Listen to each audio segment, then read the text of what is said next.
पूर्व राग म्हणजे मिलनापूर्वी परस्परात प्रगाढ प्रेम प्रीती. पूर्व राग म्हणजे काय, याला पूर्व राग म्हटलाय. मिलनापूर्वी परस्परात प्रगाढ प्रेम प्रीती आणि चित्ताचे अनुरक्त होणे. चित्त चैतन्य झाले, चित्ताचे चैतन्य झाले.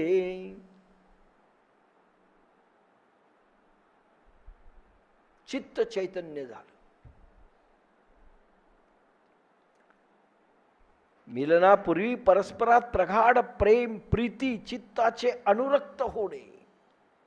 चित्त भगवंताच्या चित्ताशी इतकं अनुरक्त आणि मिक्स झालं, द्वैत संपलं.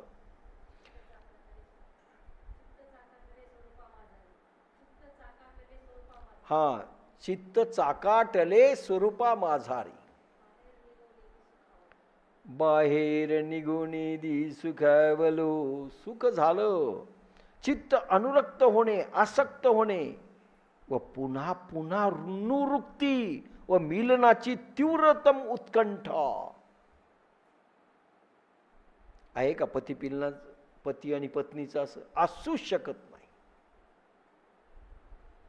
सारखं वाढणं, इथं जास्त संवाद झाला तर बोर होतं एक दुसऱ्याला. बस बस बस बस जा इथून. सगळं स्वार्थ आहे, सगळं विकारावर असलेलं प्रेम आहे.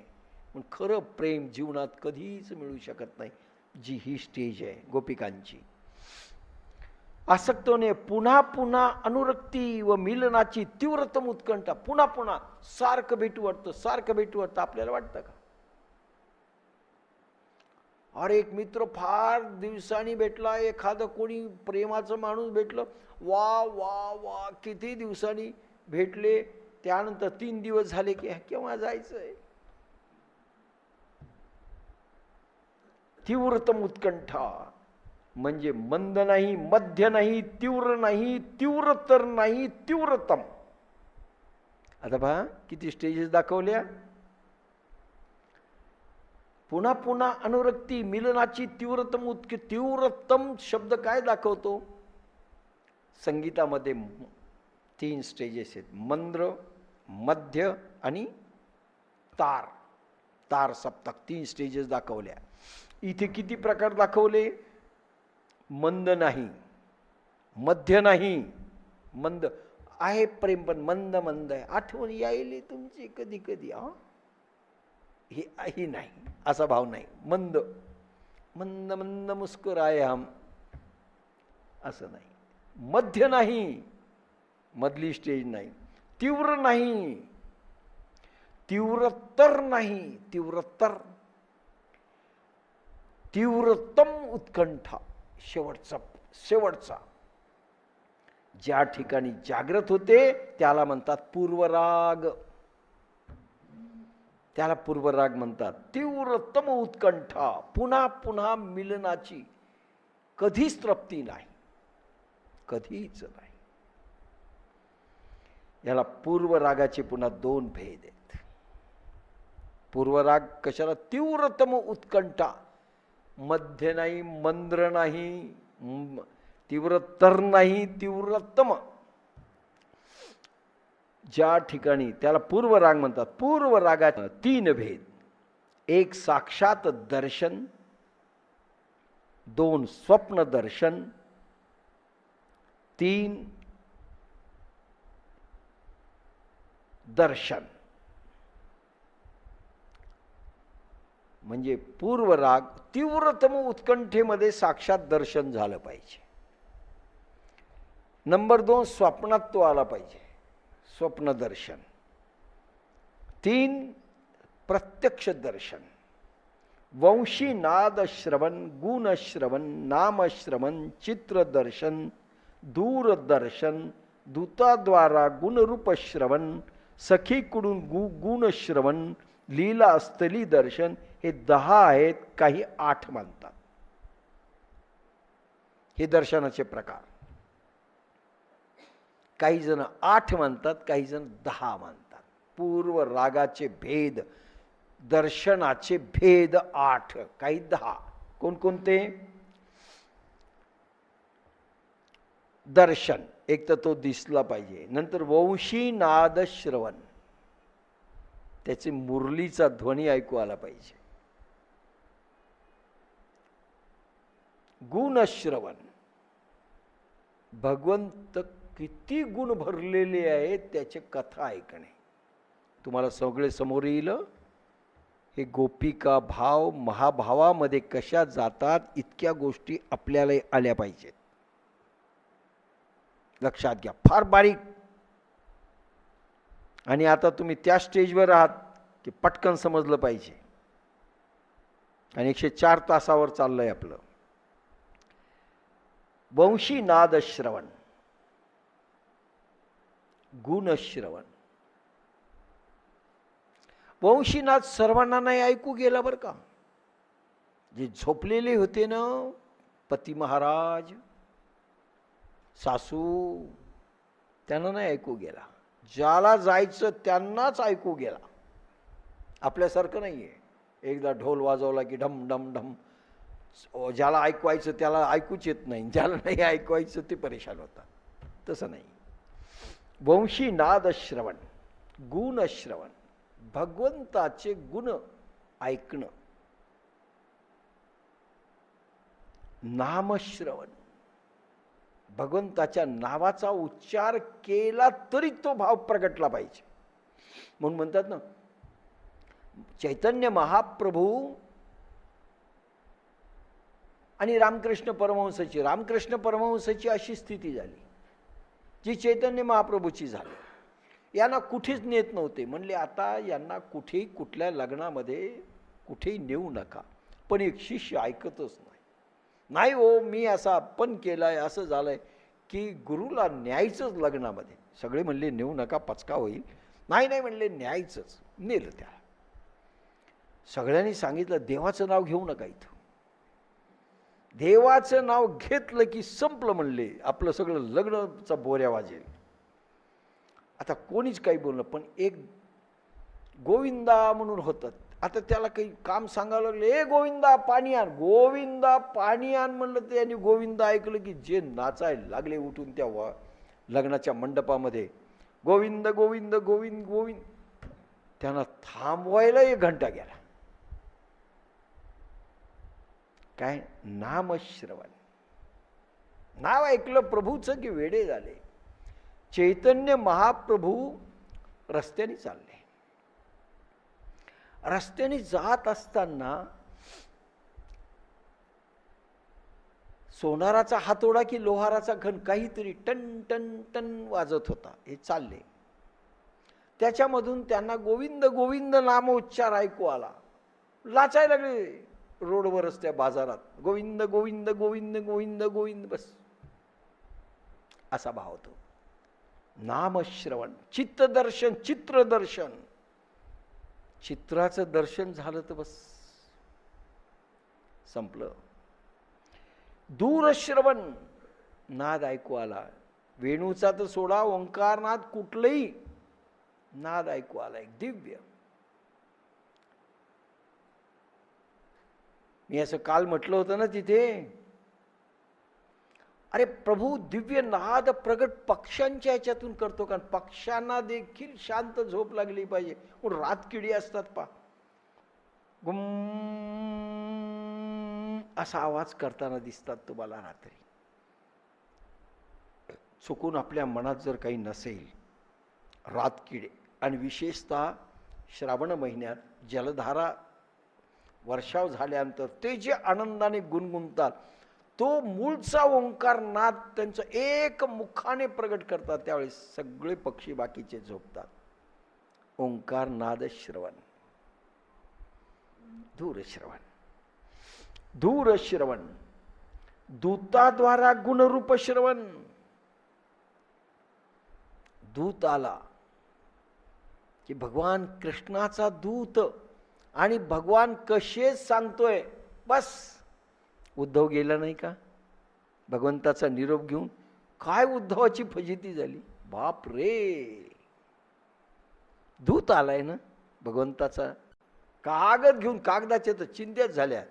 प्रत्येक जणीने असा तुकडा घेतला, जवळ ठेवला. त्याचा स्पर्श झालाय ना, काय भाव होते. दूताद्वारा गुणरूप श्रवण. सखी सांग रे उद्धवा कशी आहेत ते, आठवण कशाची करतात, काय करतात, कसे राहतात, असंख्य प्रश्न टाकले. सखीकडून गुणश्रवण. सख्या ज्या आपसातल्या आहेत, ललिता, विशाखा. विशाखाने गुणश्रवण, गुणाचं वर्णन करायचं, दुसरीनं ऐकायचं शांत भावात. हे घडलं पाहिजे. साधक एक दुसऱ्याची टिंगल, टवाळी, नालस्ती, अहंकार प्रदर्शन हे सगळं चालतं. इथे एक आपलं भगवंताचं एखादा चांगलं गुणान्वाद श्रवण तर दुसऱ्याने शांतपणे ऐकून त्याची माधुरी प्रगट करायची, माधुर्य भाव, आणि ती विकसित करून बोलते, तुम्ही घ्यायचा. सखीकडून गुणश्रवण. लीलास्तरी दर्शन. भगवंतानी ज्या ज्या ठिकाणी लीला केल्या त्या भूमींच्या, त्या रजकडांचं, त्या वस्तूंचं दर्शन घेणं. हे 10 भाग आहेत. काही जण 8 मानतात पूर्व रागाचे. म्हणजे कुठे गेलं आपण, का जातो? मी वृंदावनात गेलो, काही नाही आता तिथे. गोकुळात गेलो, भक्कास चित्र आहे, भक्कास. पण अरे ह्या भूमीमध्ये भगवान चालले बस, म्हणून पवित्र आहे. ते रजकन धन्य आहेत. चला त्या भूमीतून ते गेले, आजही किरण असतील डोक्याला लावायची. ती माती, तो परिसर, आणि आठवायचं हीच ती भूमी. याच्यासाठी हे सगळं. आणि ह्या पूर्व राग आपल्यामध्ये, तीर्थयात्रेला का जायचं हा पूर्व राग उत्पन्न करण्याकरिता, भागवत कथा का ऐकायचा हा पूर्व राग उत्पन्न करण्याकरिता, कुठल्याही भगवंताच्या लीला का वर्णन करायचं ह्या पूर्व राग उत्पन्न करण्याकरे. तर पुढच्या भागाला तुम्ही जाल, इथं पूर्व राग आहे नाही, झोपीत ऐकतात. कसा पूर्व राग? महारोग घेऊन येतात झोपायला. ह्या पूर्वानुरागाच्या भावात मिलनाची उत्कंठा दोघांनाही व्याकुळ करते. कृष्णही तितकेच व्याकुळ, आणि तेही व्याकुळ करते. आणि कृष्णाचा वेणू नाद गोपिकांना बोलावतो. हो, गोपिकांना बोलावतो. त्यांनाही तेवढीच उत्कंठा आहे. पूर्व रागामध्ये दोघांनाही पाहिजे. नाही तो मान न मान, मै तेरा मै मान, तू नको प्रेम करू पण माझं तुझ्यावर प्रेम आहे, तू नाही केलं तर आत्महत्या करते. अरे काय प्रेमाचं नाटक आहे. दलिंदर प्रेम म्हणतात त्याला. मला खरं म्हणजे खूप आता प्रकार करावे लागतील. दलिंदर प्रेम, बोगस प्रेम. तेव्हा भाव जास्त उद्दीपित होतात, आणि भावाचं जागरण झालं पाहिजे. उद्दीपित, किती भाव उद्दीपित व्हावा, 100%. त्याला म्हणतात भक्ती यथा व्रज गोपिका नाम. नारद देखील म्हणतात मी नाही त्याच्यात, नाही म्हणतात मी. दुसरे असतील का? तेव्हा भाव, अरे ज्यावेळेस भगवान शुकाचार्य का आलं नाही भागवत मध्ये राधेचा उच्चार? अरे भगवान शुकाचार्य राधा शब्दाचा उच्चार करीत की समाधी लागत असे. जसं आपण कधी ज्ञानेश्वरावर, तुकारामावर, बाप्पासाहेबांवर बोलायला लागलो की किती रडू कोसळतं. पुष्कळ वेळेस मी बोलू शकत नाही. तर राधा भाव किती अंगामध्ये प्रगटला. राधा म्हणलं की धारा वाहायला लागायच्या. उलट नाव धारा. तो धारणेचा स्वरूपाशिक शक्तीचा प्रवाह असा व्हायचा की समाधीत लागायचे. आता त्याला पूर्ण कसं करावं? राधा.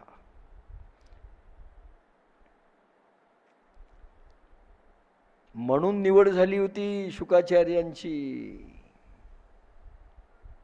नाही तर राधा आहे का? हा, ठीक आहे, ठीक आहे. तेव्हा भाव जास्त उद्दीपित होतात.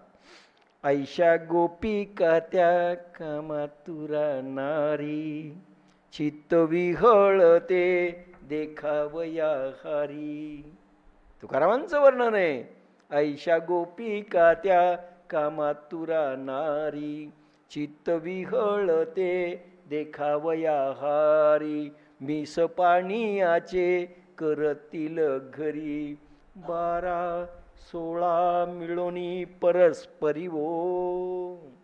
वृंदावणी वेणू कवणाचा माय वाजे, वेणू वाजता गोवर्धनु गाजे. पुच्छ पसरुणी मयूर विराजे, मज पाहता भासतिया दवराजे. काय भाव आहेत, सारखं येईल अभंग. इथे मी लिहिलंय, हे मिलन चित्त बुद्धीच्या पलीकडचे आहे. चित्त विहळते देखावया हारी. बुद्धीच्या पलीकडे, तर्कानी नाहीये. कृष्णच आहे का, बरं तो खराच देव आहे का, बरं वंशीनाथ त्यानीच केला का, पेंध्यानी वाजवला, बरं पेंध्यानी वाजवला, काही तर्क नाही. बुद्धीच्या पलीकडे.